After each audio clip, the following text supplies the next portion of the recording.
UP में चुनावी माहौल गरमाया हुआ है। देश भर में हॉट सीट माने जाने वाली कैराना लोकसभा सीट पर मतदान हो रहा है। इस बार मुकाबला दिलचस्प होने जा रहा है क्योंकि सपा ने कैराना सीट से मरहूम सांसद मुनव्वर हसन की बेटी इकरा हसन को उम्मीदवार बनाया है। इसके अलावा बसपा से लेकर भाजपा और अन्य दल जातीय समीकरण साधने में जुटे हुए हैं।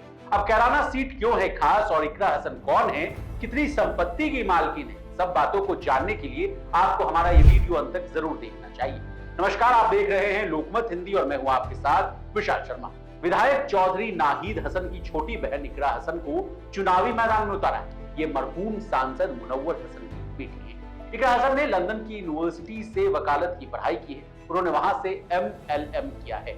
इकरा हसन बीते 9 साल से राजनीति में सक्रिय हैं। वो पहले सपा के टिकट पर जिला पंचायत सदस्य का चुनाव भी लड़ चुकी है, लेकिन MLC वीरेंद्र सिंह के पुत्र मनीष चौहान के सामने इकरा चुनाव हार गई थी।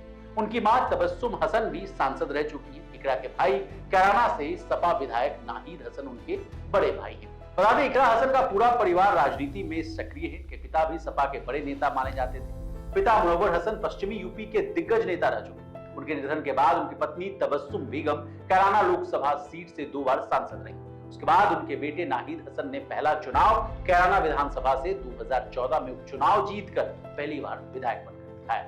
अब कितनी संपत्ति की मालकिन है इकरा, ये भी जान लीजिए। शपथ पत्र के अनुसार इकरा के पास 35 ग्राम सोना जबकि 55 लाख की संपत्ति उन्हें विरासत में मिली। इकरा के पास 40,000 रुपए की नकदी, वहीं उनके पास कोई वाहन नहीं, लेकिन 0.2310 हेक्टेयर जमीन की वो मालकिन है। इकरा के पास कोई वाणिज्यिक यानी कमर्शियल बिल्डिंग नहीं। इसके अलावा इकरा ने 8,41,000 रुपए का एजुकेशन लोन भी ले रखा है, जबकि करीब 55 लाख रुपए की विरासत की संपत्ति उनके पास अभी भी मौजूद है।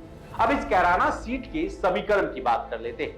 बसपा ने कैराना लोकसभा सीट से क्षत्रिय श्रीपाल राणा को प्रत्याशी बनाकर मैदान में उतारा है। इसी तरह भाजपा ने सांसद प्रदीप चौधरी को चुनाव मैदान में उतारा है।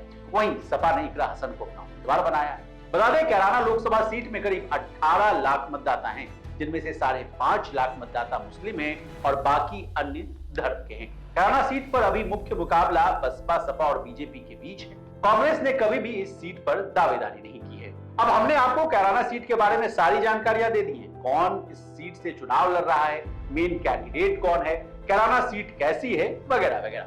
अब जनता जनार्दन होती है यानी मालिक होती है। आपको तय करना है कि आप किसको कैराना सीट से सांसद बनाना चाहते हैं। तो फटाफट अपने घरों से बाहर निकलिए और देश के लिए वोट करें। लोकमत हिंदी आपसे अपील करना चाहता है, भारत को विकसित राज्य बनाने के लिए वोट करें। मजबूत सरकार आए और बने, इसके लिए वोट करें। अगर आप सोच रहे हैं कि सिर्फ सरकार को कोसने से बात बन जाएगी, तो यही समय है, वोट डालकर आप अपना फैसला दें। इसी तरह देश और दुनिया और बिजनेस जगत से जुड़ी तमाम ताजा तरीन खबरों के लिए बने रहिए हमारे साथ और देखते रहिए लोकमत हिंदी।